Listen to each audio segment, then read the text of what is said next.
Et moi, j'arrive dans le public. Là, ça marche. Donc, bonjour à tous. Moi, c'est Arconos Cosplay.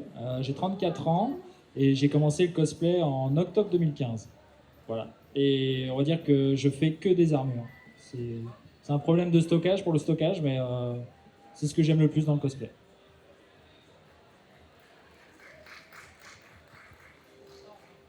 Bonjour, du coup moi c'est Kyoki-chan, je fais du cosplay depuis 2017 en femme 1. Contrairement à Arconos, moi je fais que des cosplays tissus, donc le stockage ça va. Et ben j'ai 23 ans, voilà.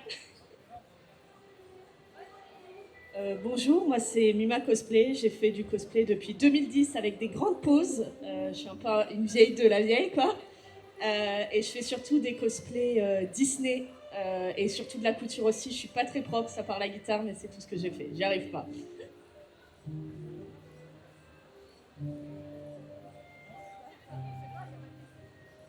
Alors, j'imagine que si vous êtes là, c'est pour savoir comment choisir son personnage et comment débuter le cosplay.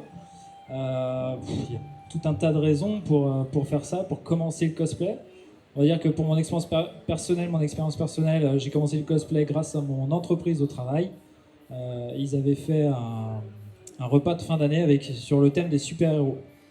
Et en fait, au fur et à mesure que je faisais mon costume, donc à l'époque c'était Star-Lord des Gardiens de la Galaxie 1 avec le trench, je me suis rendu compte que j'adorais ça et j'ai claqué 900 balles juste avant le repas de fin d'année. Donc voilà, mais j'ai gagné le concours qu'ils avaient instauré à l'intérieur du repas. Voilà, mon expérience. Puisqu'on raconte comment on a commencé un peu le cosplay, moi je me souviens, quand on a tous débuté un peu dans le monde des mangas, des animes, etc. On cherche, on cherche des images de ses personnages préférés. Là, on tombe sur des cosplays. Ça m'a donné envie, du coup, en 2013, commencer à faire des petits cosplays placards qui sont des cosplays. Euh, pour ensuite, voilà, faire un peu plus fait main pour accéder au concours, monter sur scène, tenter des choses, de nouvelles choses qu'on n'a jamais fait, et puis incarner son personnage préféré. C'est aussi ça le cosplay, c'est surtout ça. Faut s'amuser avec ses amis ou tout seul. Toujours s'amuser, voilà. Moi, j'ai commencé le cosplay avec un cosplay acheté qui était Madame Red de Black Butler. Donc, c'était la première saison ou le premier manga, donc c'est vieux. À l'époque, je savais pas coudre et comme ma camarade, je trouve que le cosplay placard ou acheté, ça reste du cosplay. C'est juste que tu n'accèdes pas au concours, tout simplement. Et en fait, au fur et à mesure, je me suis dit, je vais commencer à coudre. Et ma mère à côté me disait, je sais coudre, je vais t'apprendre à coudre. J'ai fait bon go. Et au final, j'ai commencé à aller de plus en plus vers tout ce qui est Disney, historique, parce que je me suis dit, enfin moi, je choisis mon personnage surtout parce que j'aime ce qu'il dégage. Je m'en fiche un peu du physique, même si je dois transformer mon visage, mais c'est surtout qu'est-ce qu'il dégage, qu'est-ce que j'aime chez lui, qu'est-ce que je peux reproduire. Et si ça me touche en plein cœur, je vais le faire directement, que je l'achète ou que je l'achète pas. Voilà. Si vous avez des questions, hein, n'hésitez pas à lever la main et voilà. Je suis là, si jamais vous avez des questions. Ah, il y a des questions, j'arrive.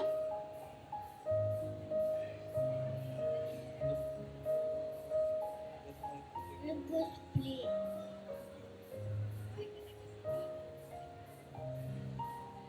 C'est dur à faire. Alors, est-ce que le cosplay, c'est dur à faire? Alors, ça dépend. Je pense que des armures comme Arconos, c'est plus complexe. Ça demande du savoir-faire différent. La couture, c'est assez accessible. Après, je vais aussi laisser mes compatriotes répondre. Faut se dire qu'un cosplay, tu vas évoluer au fur et à mesure. Alors au début, tu vas pas forcément aimer ce que tu vas faire. Une armure, tu vas pas atteindre un niveau X avant un moment. Pareil pour la couture. Mais bien sûr, tu as le matériel, mais plus tu vas t'entraîner, plus tu vas réussir à faire des choses de plus en plus belles et plus tu vas spécialiser vers quelque chose qui te convient le plus. Voilà. Il faut savoir qu'en fait, tu peux acheter un costume si tu te sens pas capable de vous faire un costume pour commencer, parce qu'on n'est pas obligé de commencer le cosplay en fabriquant, on peut aussi acheter directement. Et après, on dit souvent que les gens ont du talent, ceux qui font du cosplay, qui en font depuis des années, mais en fait le talent avant tout c'est apprendre des techniques, bien s'équiper aussi, parce que le matériel, le consommable et tout, si on l'a pas au début, on risque pas de faire du bon travail. Donc voilà, j'allais dire, c'est dans le temps qu'on fait des bons cosplays, quoi. Et qu'on fait des cosplays de plus en plus chers aussi. Et y a-t-il d'autres questions?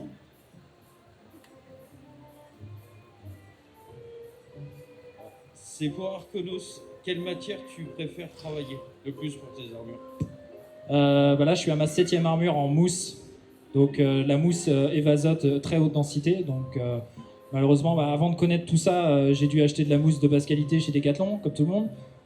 Mais après, on commence à faire des recherches sur Internet et on commence à se dire qu'en fait, la mousse, ça peut être de plus en plus dense. Et plus c'est dense, plus c'est solide dans le temps et plus c'est facile à travailler en fait. Merci. Donc pour expliquer, en fait, vous pouvez soit vouloir apprendre en fait un des secteurs du cosplay, c'est-à-dire la couture. Donc on va dire que toi, t'es plus couture, moi je suis plus armure. Ou soit être autodidacte dans tous les domaines, soit vraiment vous attaquer qu'à du warbler ou qu'à de la mousse en fait, en fonction de ce que vous aimez, quoi.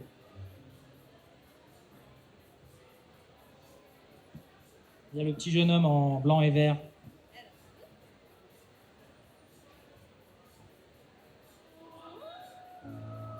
C'est une question pour Arkenos. Est-ce que ton casque il se referme tout seul ou c'est toi qui choisis? Voilà la réponse. Mais j'ai pas le droit de dire comment parce que sinon Jarvis il va me tuer. Du coup, moi j'ai une petite question, parce que c'est pas parce que j'anime que je peux pas poser des questions. C'est qu'est-ce qui vous motive quand vous voulez faire un nouveau cosplay? Qu'est-ce qui vous motive? Qu'est-ce qui vous attire chez le personnage en premier lieu? Comment vous le choisissez? Alors je vais répondre pour moi parce qu'on n'a pas tous le même point de vue, mais on va dire que j'ai jamais joué à Overwatch. Bouh, certains diront. Mais par contre j'ai adoré le personnage de Pharah. Malheureusement, Pharah, c'est une femme, donc j'ai dû en faire un crossplay. Heureusement que l'armure Raptora 6 du jeu est assez androgyne. Mais du coup, j'ai vraiment voulu faire l'armure, malgré que je ne connais pas du tout le jeu multi, quoi. Et voilà. Je pense que c'est du côté badass des armures, le côté design. Avant tout, personnellement, ce qui me motive à faire un cosplay, d'abord, c'est si il est prévu avec un groupe. Généralement, faire du cosplay avec ses amis, ça motive pour avoir le résultat qui nous plaît le plus. Ensuite, il y a un peu comme Arconos, les difficultés sur le costume, que ce soit apprendre à faire une nouvelle couture, une nouvelle technique, ou alors utiliser des matières dont on n'a pas l'habitude. C'est motivant, c'est le fait qu'il y a un challenge en fait derrière. Ensuite, il y a aussi si on aime le personnage, si on veut l'incarner, si c'est notre personnage préféré, forcément ça motive un peu plus à se dire je veux lui rendre hommage parce que c'est mon personnage préféré, personne ne l'enlèvera, je l'incarne et puis voilà. Et ouais, après, quand on a accès un peu plus tard à des photoshootings avec des amis photographes ou même des photographes qu'on admire, c'est aussi une source de motivation parce qu'on sait que notre costume sera bien mis en valeur par le photographe et par potentiellement le lieu si on a organisé un shooting un peu plus développé. Mais il y a mille et une raisons de commencer un cosplay et il n'y en a aucune qui sont mauvaises. Voilà. Moi, j'ai deux options quand je commence le cosplay. Soit c'est une amie qui vient me voir et qui me fait « Oh, ça t'irait bien ça !» Bah, par exemple, Tracer d'Overwatch, si on retourne sur Overwatch, m'a fait « Ça va te plaire !» J'y ai pas joué, je l'ai jamais faite, mais j'aimais beaucoup son chara design, comment elle était. Donc ça, c'est la première option. Et après, je vais creuser si ça me plaît. Et la deuxième, c'est je vais regarder un film, je vais regarder une série, je vais lire un livre. Parce que le cosplay, ça peut même venir d'un livre, ça peut venir de tellement de supports différents. que, par exemple, Miguel de Coco, j'ai vu le film et j'ai fait ce petit gars, je le trouve fabuleux. Et moi, mon challenge, ça a été pas la couture, ça a été de faire la guitare parce que c'est pas ma spécialité. Et donc, ça revient, voilà, il y a eu le challenge de faire ça, de travailler, de trouver d'autres méthodes, de trouver comment peindre, de trouver plein de choses. Et il y a une autre finalité, c'est que moi, j'adore monter sur scène ou même dans les allées. J'aime beaucoup que les gens reconnaissent ou que, souvent en Disney, ce sera les petits et les grands. Ils vont dire « Waouh, t'as fait Miguel », il y aura des réactions différentes. Quand je fais une méchante, que je fais Cruella d'enfer, il y a des enfants qui arrivent et qui font « Oh non, tu es méchante, lâche ce dalmatien !»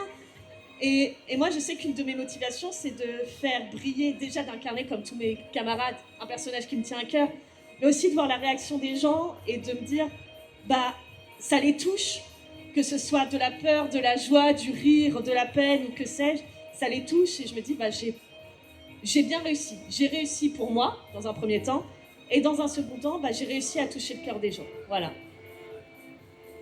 Merci pour la réponse.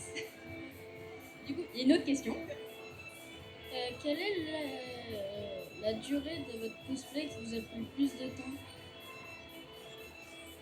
Alors, je reprends la question. Quel est le cosplay qui vous a fait le plus de temps à faire? Je commence.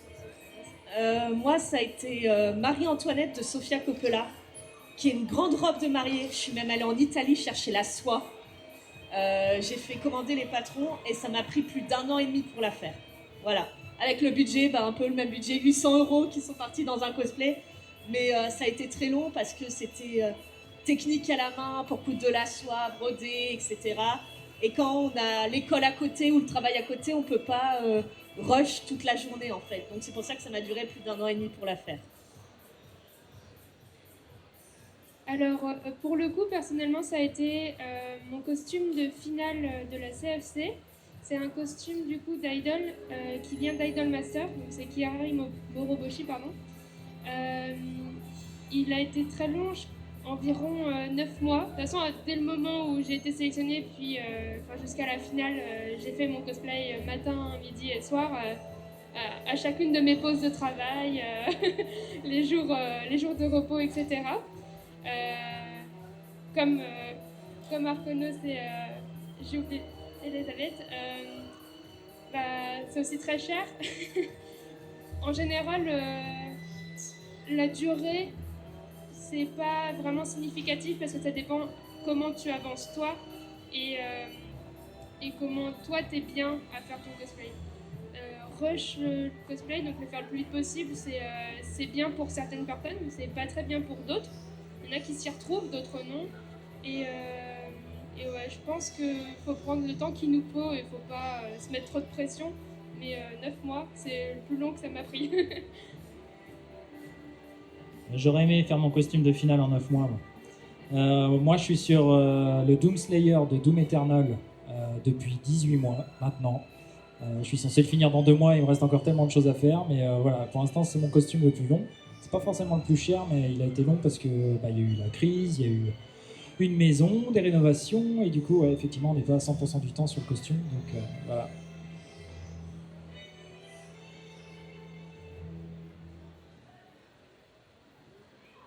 Est-ce que vous auriez des conseils sur les trucs à ne pas faire pour un premier costume, surtout en couture? Couture, je vais laisser la place à mes collègues. Les choses à ne pas faire en couture, alors je vais un peu retourner la question dans le sens les choses à faire en couture, bien prendre ses mensurations. C'est bête de faire un patron, d'avoir mal pris ses mensurations, une fois avoir coupé le tissu de toile ou même le tissu final, ça dépend, ça fait savoir qu'en fait c'est trop petit et devoir tout recommencer. Ça c'est quelque chose à faire bien.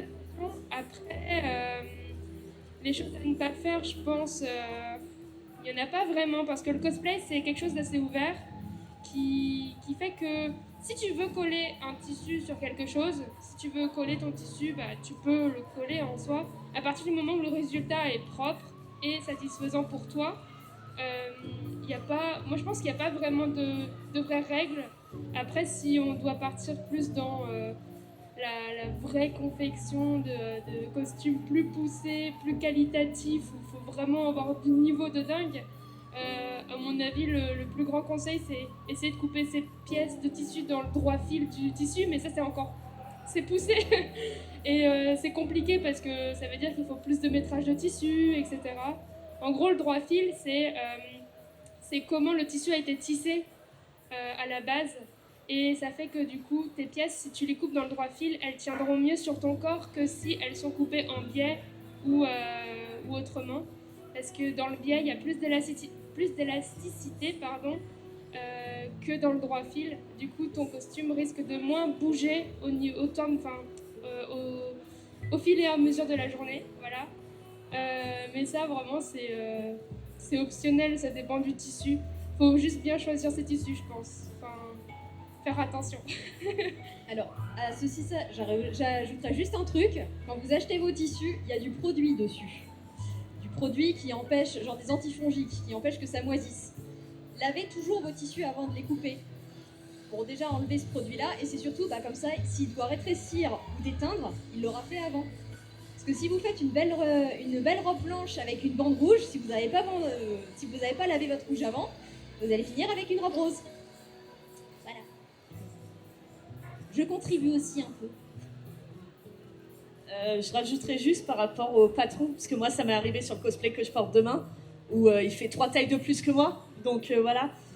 Hésite pas, si tu as le temps, surtout le temps, d'acheter, tu as des tissus peut-être à 5 € le mètre ou autre, qui ressemblent au tien, pour pouvoir prédécouper, et comme ça tu essayes, et tu vois comment ça tombe. Parce que si tu vas couper ton tissu, on imagine qu'il coûte 20 € le mètre, et hors la taille, le tombé te convient pas ou autre, tu risques d'être déçu et tu vas te dire ça peut te freiner ou ça peut, même financièrement, je préfère détruire un tissu à 5 € le mètre qu'à 20 € le mètre. Donc tu peux découper, tu as des cotons pas chers, tu as de la toile pas chère, tu as du jersey pas cher, tout ce que tu veux. Et au moins tu vois le tomber et tu vois aussi d'un point de vue technique de couture, au moins tu vas voir les erreurs que tu vas faire en faisant ton patron et que au moins tu sais que tu vas faire. Moi j'ai un calepin où je note, je dois rajouter 2 cm, je dois machin, je dois truc. Et au moins quand tu vas être sur ton bon tissu, tu auras tous les réflexes à peu près pour mieux aller, pour plus réussir, on va dire comme ça. Voilà. Je me permets de rajouter par rapport à ce que tu as dit. Faire des toiles, c'est super important. On se dit, c'est une étape longue, c'est chiant. Ça fait faire en fait la toile, tu fais ton cosplay dans des tissus soit des mauvais tissus, soit un tissu blanc unique, juste pour que tu testes bien ton patron et pour que tu puisses ajuster justement, noter sur un petit calepin, etc. Toutes les étapes que tu as dû faire différentes de ce que tu pensais. Parce que finalement, l'imprévisible dans le cosplay, c'est les étapes que tu n'avais pas anticipées. Genre, si au final ton tissu il s'effiloche beaucoup trop et que tu n'avais pas prévu de le surfiler parce que c'est une couture qui se voit pas forcément, si s'effiloche trop, tu vas être obligé de le surfiler, sinon ton costume il va tenir à peine 1 an et tu pourras plus jamais le reporter ou le recommencer du moins. Mais il faut vraiment prendre son temps pour la confection d'un cosplay dont tu peux être fier. Après, même si tu prends pas ton temps, tu peux très bien être fier de ton cosplay. Tout est personnel, on va dire. Mais un cosplay où tu as pris ton temps, tu es toujours plus fier parce que tu dis j'ai pris 10 heures à imaginer comment je vais le confectionner. Là, je suis contente de comment ça rend. Mais ça peut t'avoir pris qu'1 heure et tu peux être super content aussi. Parce que moi, ça t'a pris qu'1 heure. Donc voilà.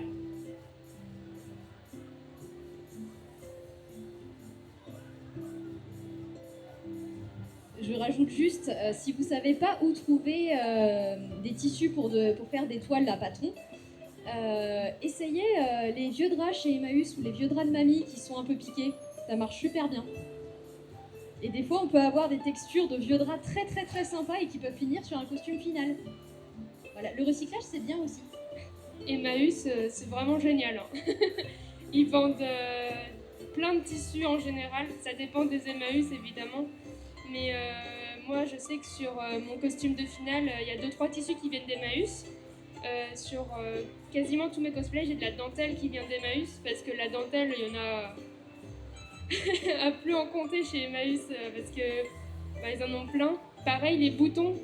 Et les boutons là-bas, c'est une mine d'or. Il y en a de toutes les formes, de toutes les tailles. On peut trouver vraiment beaucoup de choses, voire même recycler sur vos anciens costumes s'ils vous vont plus ou quoi. Le recyclage dans le cosplay, c'est finalement ça, je pense, une des étapes les plus importantes. Parce que je pense que même si tu utilises un filament quand tu imprimes quelque chose, tu vas pas jeter la fin de bobine, tu vas l'utiliser ensuite. Enfin, je pense que tu peux parler. De toute façon, c'est pareil pour la couture ou pour le craft, hein. On recycle, on essaie d'être le plus low cost possible pour éviter d'exploser le budget. Ça veut dire que quand un costume coûte un mois de salaire, ça fait mal. Et voilà.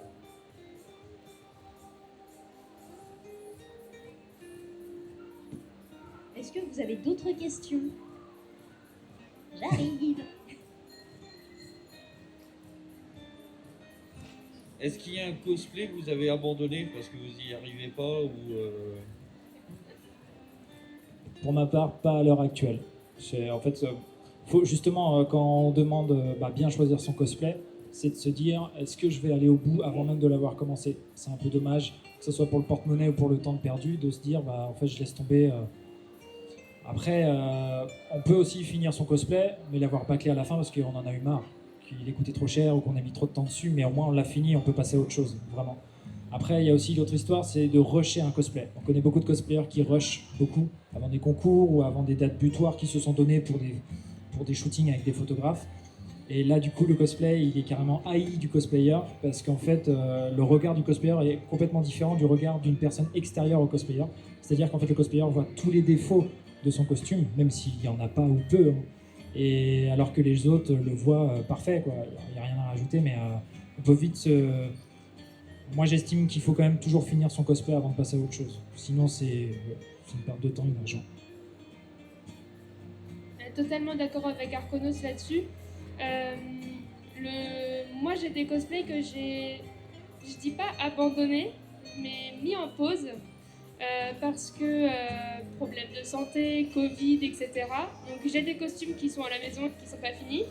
J'ai des costumes, tissus que j'avais achetés pour des costumes prévus qui finalement n'ont jamais vu le jour, mais juste par manque de temps plutôt que par manque d'envie.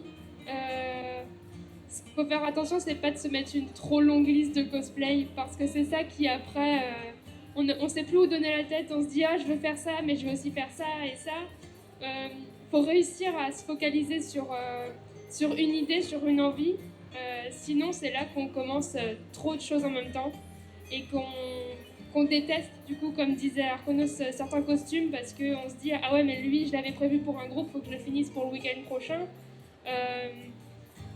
Ces moments-là on se sent obligé de le faire et c'est pour ça qu'il y a le dégoût qui arrive ensuite.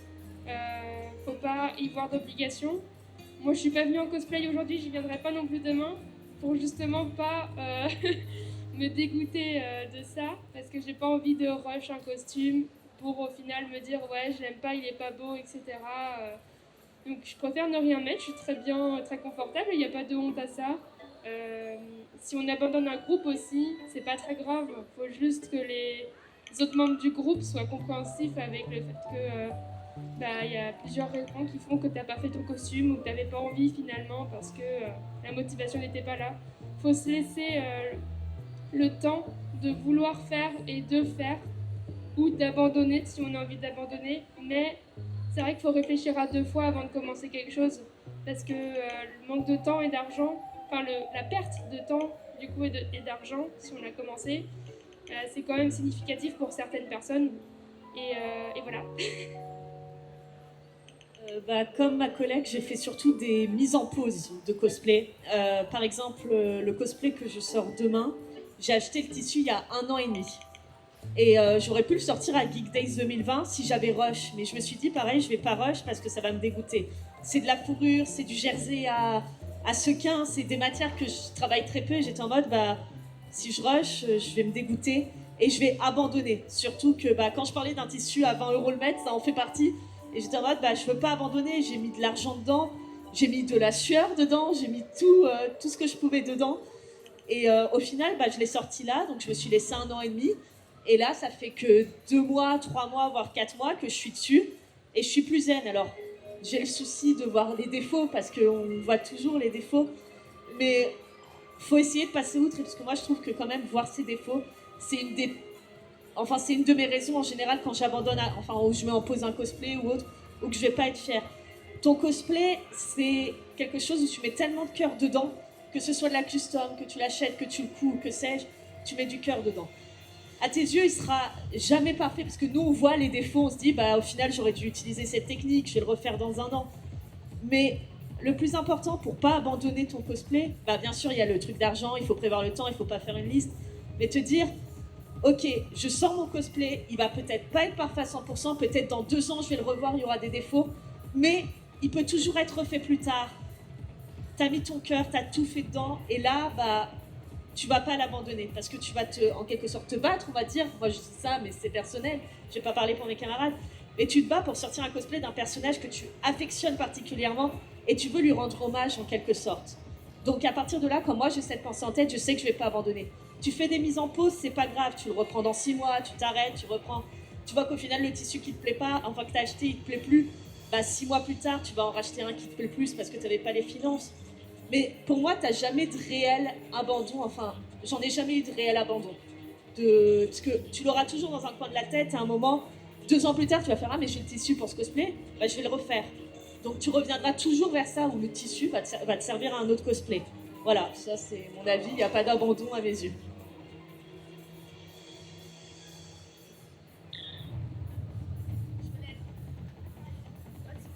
Je vais rajouter que, en fait, s'il prend l'envie d'abandonner un costume, on a la chance d'avoir une bonne communauté. C'est-à-dire qu'en fait, on peut toujours pas terminer un costume, de l'emmener en convention et d'avoir le regard des gens qui peuvent aider à avancer dans le costume. Et aussi, effectivement, je remontais là-dessus, c'est qu'on peut aussi faire des pauses sur la création d'un costume, puisque on peut manquer de level pour faire un costume. Donc on peut s'arrêter, apprendre du skill, comme on dit, et après reprendre le costume plusieurs mois plus tard en ayant appris d'autres méthodes, que ce soit grâce à des gens qu'on a vus sur place en convention ou sur des tutos YouTube ou sur les réseaux.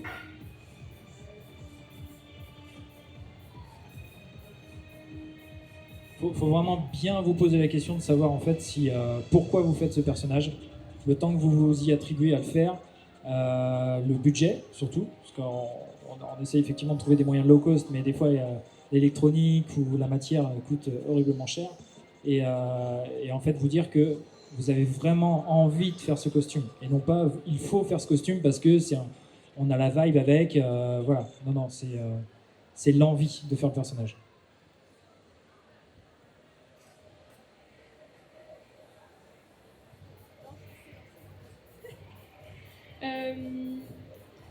Je rebondis sur le budget. Il n'y a pas vraiment une question là-dessus, mais un cosplay qu'il te coûte 20 € ou 900 €, ça reste un cosplay, il ne faut pas l'oublier. Rushé ou pas, fini ou pas, si vous vous sentez en cosplay, c'est le principal. Faut pas se dire ah ouais mais eux ils vont dire que c'est pas un cosplay parce que j'ai pas la bonne couleur de perruque ou parce que je porte pas de lentilles, que je me maquille pas ou quoi. Tant que vous vous sentez en cosplay, c'est un cosplay. Et ça, je pense que c'est un peu un truc qu'on ne dit pas assez parce qu'on se dit ah ouais mais j'ai acheté mon costume, c'est pas un vrai cosplay, ou ah ouais j'ai fait un cosplay placard, c'est pas un vrai cosplay. Le cosplay c'est interpréter un personnage déjà avant de porter sa tenue. Et si vous vous sentez en cosplay, voilà, c'est un cosplay. Faut pas se poser plus de questions. Je vois qu'il y a une question.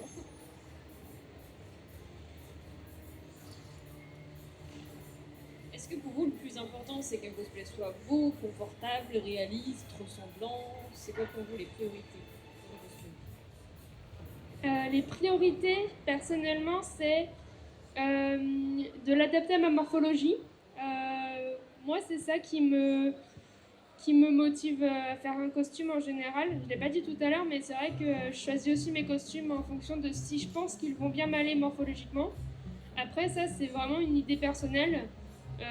Et je travaille là-dessus parce que ça me bloque sur beaucoup de choses que j'ai envie de faire finalement. Donc je travaille pour balayer cette idée assez superficielle. Et mais même si je me bloque sur la confection de certains, ce qui est important, c'est quand même de le faire comme toi tu veux, comme toi il te plaît.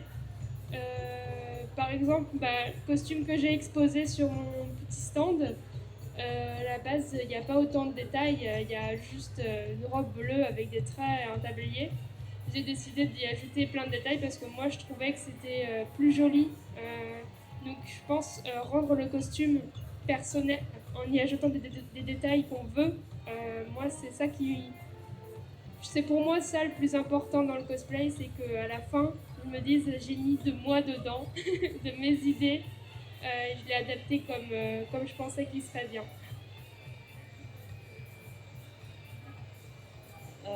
Moi, ma priorité, il y a bien sûr le côté morphologique, parce que c'est vrai que quand tu regardes tout et n'importe quoi, la morphologie ne convient pas. Là, par exemple, je suis un gamin de 12 ans, tandis que je suis 1m70 et j'ai 25 ans. Voilà, mais moi, ma priorité, c'est de ressembler au maximum quand même. Pas d'un point de vue morphologique, parce qu'on ressemblera jamais à 100%. Je veux dire, j'ai fait vainqueur de cible, elle a des seins quand même énormes, moi j'en ai pas. Tant pis, c'est pas grave, je l'ai fait quand même et je l'adore. Et tous mes cosplays, c'est comme ça. Ok, il faut déjà se mettre en tête, tu ne ressembleras jamais à 100% à un personnage de cosplay. C'est un fait. Mais comme dit ma collègue, tu vas mettre ta patte dedans, tu vas adapter à ta morphologie, tu vas te sentir bien dedans et tu vas essayer, en tout cas moi, j'essaye de me rapprocher au maximum quand même de lui pour qu'on me reconnaisse. Je vais rarement rajouter plus de détails qu'il y a dans le truc. Moi, c'est pas mon style, voilà, c'est personnel. Mais plus je vais être ressemblante, mieux je vais être. Après, voilà, je vais pas me flageller parce que je ressemble pas à 100%. Mais je me dis, je suis légitime à le faire parce que j'ai tout fait pour réussir à le faire, à ma sauce, avec ma patte, et c'est tout. Voilà, ça c'est ma priorité. Alors moi, je suis un peu plus difficile avec moi-même que vous. Il faut savoir qu'en fait, mon deuxième costume, c'était la Mark 7 d'Iron Man dans Avengers de 2012. C'était un achat. C'était une taille unique, donc j'ai perdu 14 kilos pour pouvoir rentrer dedans. Je me suis donné 6 semaines pour le faire, et le temps de la fabrication et qu'elle arrive à la maison. Et du coup, fin 2016, début 2017, je suis passé de presque 90 kilos à moins de 70, donc j'étais content. Et j'aurais regretté au prix qu'elle coûtait de ne pas rentrer dedans. Donc voilà. Après, c'était pour conserver le character design du personnage. Donc j'avais vraiment pas le choix de m'adapter au costume. Après, maintenant, grâce à ça, j'ai la chance en tant qu'homme de faire 1m80 et 75 kg, donc je suis le plus lambda des personnages. Donc je peux faire la majorité de mes persos masculins en armure. Mais après, effectivement, vous pouvez faire n'importe quel cosplay selon vos envies. N'importe quelle morphologie que vous avez ou couleur de peau, ça change rien. Merci. Alors, une nouvelle question. Alors, bonjour.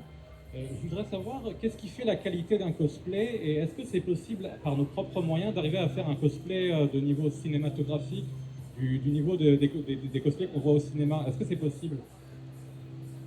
Oui, il y a des cosplayers qui font des cosplays de qualité cinéma, hein, qui en ont même fait leur métier sur la fin, tellement qu'ils avaient des commandes à gogo. Je pense que c'est avec l'expérience qu'on arrive à faire des cosplays de cette trempe. Et avec les matériaux, en fait, c'est l'apprentissage. L'apprentissage des matériaux, l'apprentissage des techniques, le savoir, en fait. Parce que le talent, c'est tout ça. Et voilà.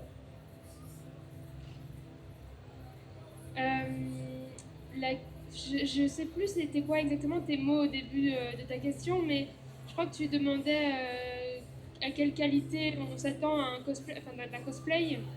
Il n'y a pas de qualité norme, enfin il n'y a pas une norme de qualité. Ça dépend après aussi si tu veux faire des concours, mais et quel concours du moins, parce qu'un concours général, on ne demande pas une qualité de cinéma, alors qu'un grand concours type WCS, là, c'est pas qualité cinéma, mais on s'en rapproche, quoi. Oui, comme disait Arconos, il y a beaucoup de cosplayers qui font des cosplays de qualité cinéma, costume, etc.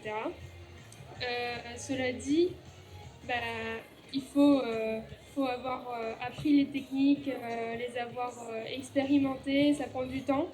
Il y a des personnes qui ont des formations de couture ou de craft, il y en a aussi, qui font que du coup leurs costumes seront forcément d'un peu meilleure qualité qu'une personne qui a appris en autodidacte, parce qu'il y a des techniques particulières à la couture. Je parle surtout de la couture parce que c'est surtout sur ça que je m'y connais, mais il y a vraiment des techniques spéciales pour coudre certaines parties des cols, des manches, etc., qui font qu'une personne qui apprend toute seule n'aura pas tous les tips et astuces des professionnels. Et ça, c'est vraiment pas grave. On a tous débuté quelque part, formation ou pas.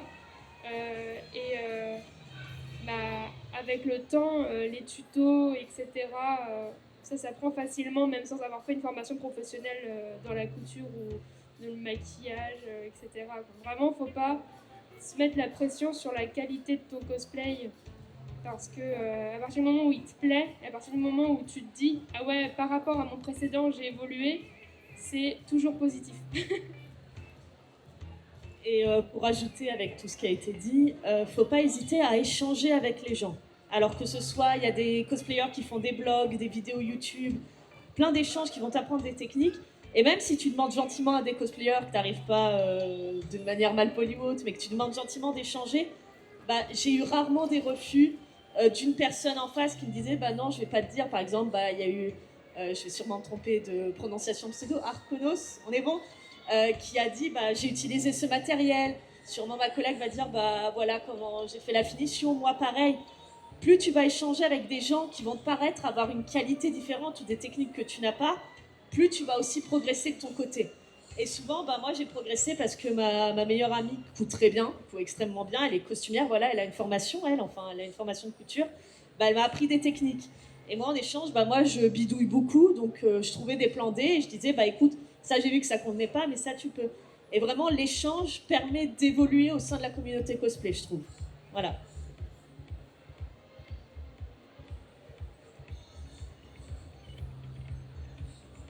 Merci. Est-ce que quelqu'un a une autre question?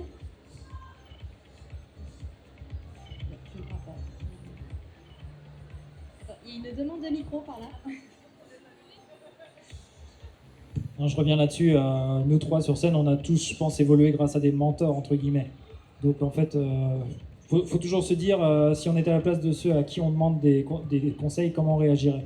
Et je pense qu'en fait, à la fin, on est à la place de ces gens-là et c'est à nous qu'on demande des conseils, en fait. Donc toujours être cordial, toujours être serviable, jamais garder ses techniques pour soi, ce qui est stupide parce qu'au final, tout se sait un jour ou l'autre. Et voilà, quoi. Si jamais les stands de cosplayers, c'est pas que pour faire joli. Si vous avez des questions, je parle pas forcément aujourd'hui, demain, je parle dans toutes les conventions de manière générale. Les cosplayers sont toujours très ouverts à l'échange parce que c'est comme ça qu'eux aussi ils ont appris. Donc il ne faut jamais effectivement hésiter à communiquer. La communication c'est le best. Donc voilà. Mais quand vous faites sinon aussi des concours, à la fin, si vous avez le temps, vous ne faut pas hésiter à aller demander au jury pourquoi, qu'est-ce qui n'est pas allé ou qu'est-ce qui au contraire allait sur le costume. Ou alors, ouais, j'ai essayé de faire cette partie-là, je savais pas trop comment faire. Comment toi t'aurais fait? Je suis sûre que le jury, il va pas vous cracher dessus en disant je vais pas te dire comment je fais. Vraiment, il y a aucun souci à demander. Il faut être curieux, faut pas être réservé. Voilà.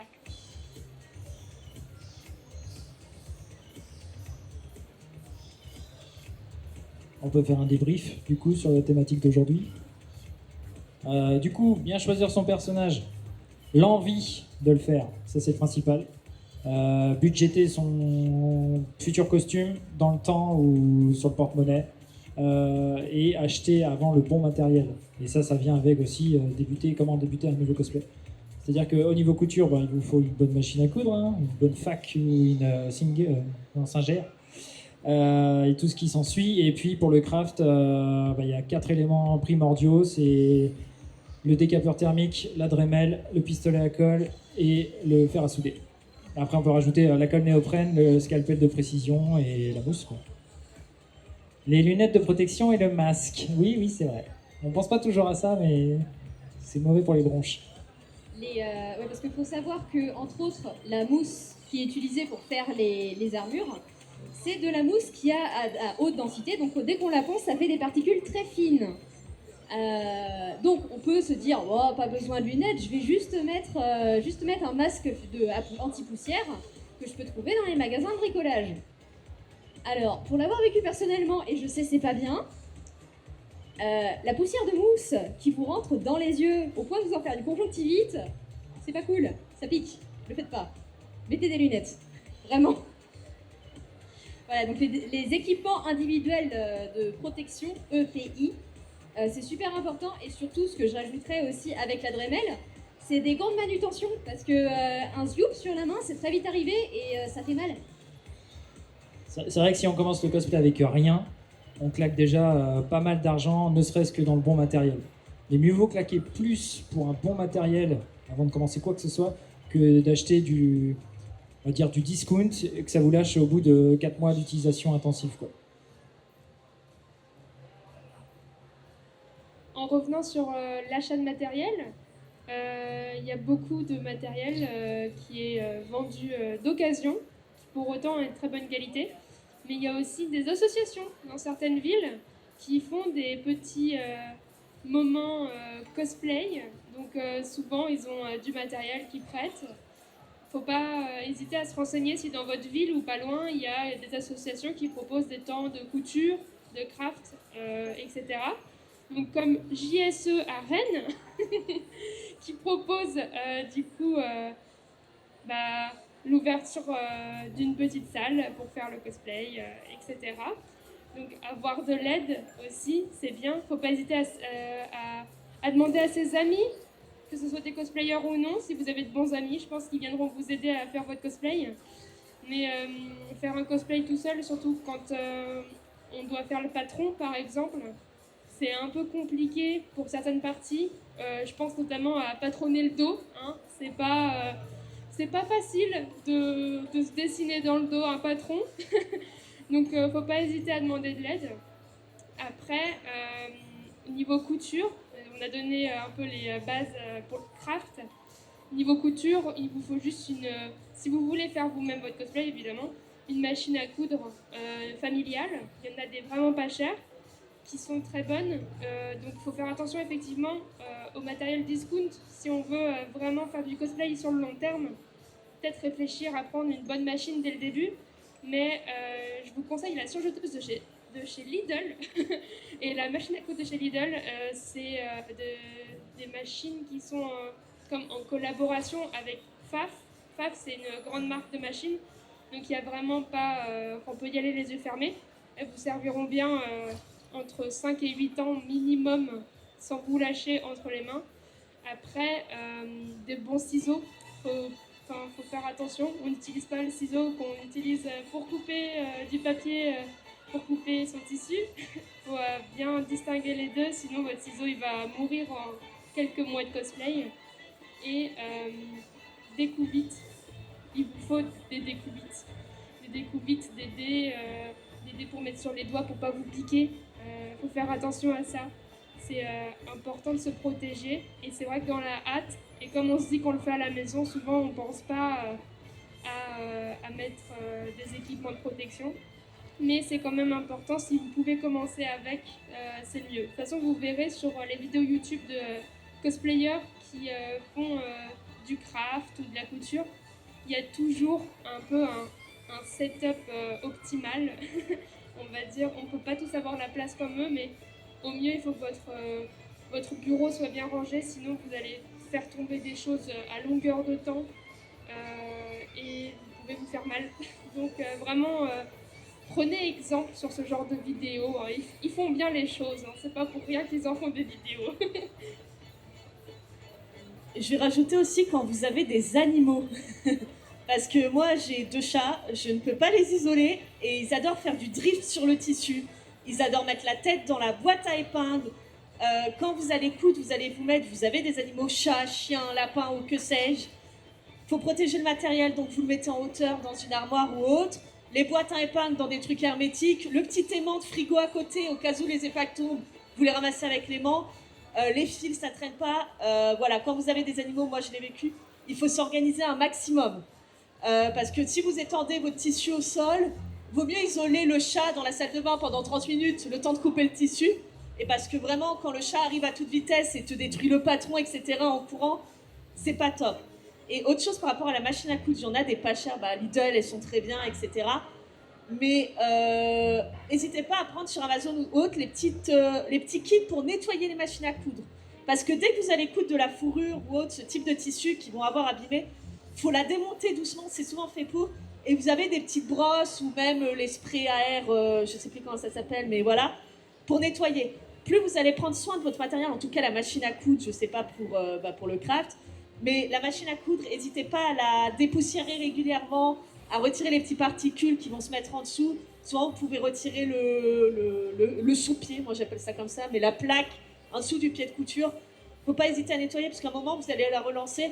Et s'il y a des bouts de fourrure, de sequin ou que sais-je, ça peut détruire votre machine à coudre très rapidement. Et vaut mieux que vous en preniez soin en avance que de devoir, même si elle dure 8 ans, ce qui arrive régulièrement, moi j'ai une machine à coudre de 10 ans, mais si vous n'en prenez pas soin, peut-être que dans 6 mois elle va claquer, vous n'allez pas pouvoir forcément remettre 150 € de réparation en acheter une nouvelle. Donc quand vous achetez un matériel, n'hésitez pas à regarder les kits pour nettoyer, réparer ou autre à côté pour en prendre soin vous-même. Voilà. Je rebondis sur l'entretien de la machine à coudre.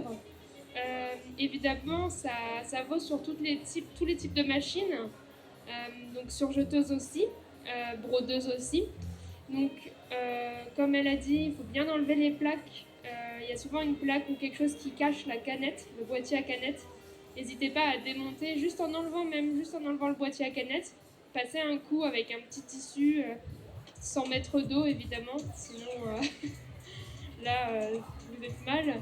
Mais il faut bien passer des coups avec les petites brosses, etc. C'est vraiment très important d'entretenir sa machine. Elle vous permettra, faire l'entretien, ça vous permettra de faire aussi de beaux points. Parce que souvent on se dit, je comprends pas pourquoi là, mon fil il est tout emmêlé en dessous, c'est moche. Mais des fois c'est juste parce qu'il y a quelque chose de bloqué ou quelque chose qui est mal lavé ou vraiment des fois c'est rien du tout, une poussière et votre machine se dérègle. Et du coup, il ne faut pas aussi oublier à huiler. Donc quand on huile, donc souvent il y a des petites bouteilles d'huile avec un petit, comment on appelle ça, un petit bout pointu qui fait faire goutte à goutte d'huile, on va dire. Vous mettez 1 ou 2 gouttes d'huile par toutes les 10 heures de travail, on va dire environ, dans votre boîtier à canettes et vous verrez que votre machine elle fonctionnera bien mieux comme ça. Donc l'entretien c'est vraiment très important, il y a plein de vidéos YouTube qui vous disent comment entretenir une machine à coudre et même la plus cheap des machines vous permettra d'aller loin si vous l'entretenez. Voilà.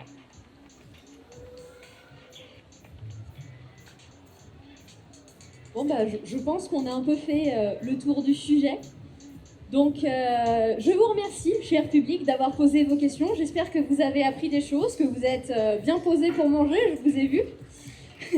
Non mais vous avez raison. Je pense qu'on peut remercier aussi nos intervenants. Donc je repasse derrière pour faire coucou. Donc Mima, Kyoki et Arkenos. Avec son super casque qui se ferme tout seul. C'est très joli. La classe. Donc je vous remercie d'avoir participé tous et toutes à cette animation. Et vous pouvez y aller, c'est bon, on a fini. Merci beaucoup. On les applaudit encore.